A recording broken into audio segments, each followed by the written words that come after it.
normally I would not advise a team in their position, and you're saying they're already the favorites against the Eagles. I think they're still the underdogs versus the Eagles, but they've made up a lot of ground.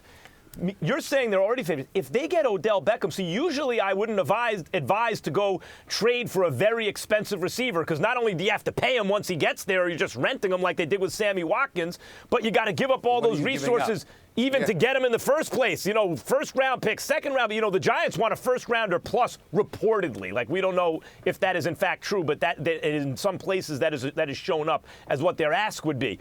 The point is, normally I would say don't do it, because you just mentioned you got to pay Aaron Donald. You just paid Ndamukong Suh for a year. You're going to have to pay Goff. You're going to have to pay Don Gurley. You're going to have to pay all these guys. But in this case, Stephen A., I would advise they do it. In this case, it makes sense, because if you put Odell on that offense, they tried it with Sammy Watkins. Odell is a different kind of guy, different kind of level talent, even than Sammy Watkins. You put Odell on that offense with Todd Gurley, there's your answer to Le'Veon Bell and Antonio Brown. That's an answer to Le'Veon Bell and Antonio Brown, league-wide. Plus, Goff is ascending.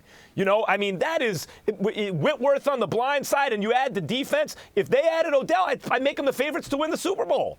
Well, the question is, what would you have to give up to get Odell? And that's the real huge question, because, again, if we're talking about Odell, let's say, for example, we're talking about Odell going to Cleveland. We're talking about Cleveland giving up at least a first-round pick. They've got 5 picks in the first 2 rounds, not to mention what they've got available to them next year. You take that into consideration. The Indianapolis Colts, what would they have to give up? At least the 6th overall pick, okay? You talk about Green Bay. They might not have much to give. You talk about the loss, but cash. They got cash, but not necessarily picks. In the case of the Rams, you don't know what they have. And so it comes down to, what are you going to have to give up to get Odell Beckham Jr.? And that's the real $1 million question. What are you willing to give up, and what would you have to give up? Yeah, and then the $40 million guarantee, because guys in his draft class, like Sammy Watkins, got just, $30 million guaranteed, and he is a different class of talent. Really, Stephen A. is a different class of talent than everyone. Just talking pure talent, I don't think there's anybody like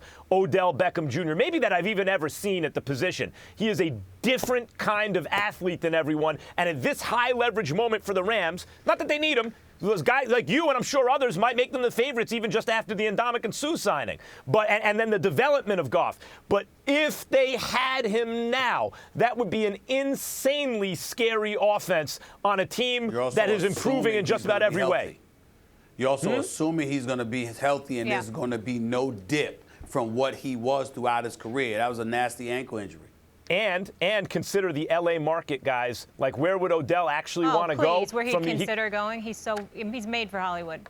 To the L.A. market? It's good for it's good for everyone. Stephen A., no one loves L.A. more than Max, so I'm just wondering, Max, are you going to become a Rams fan now if they ever got Odell? Let's not get hysterical. I bet you would.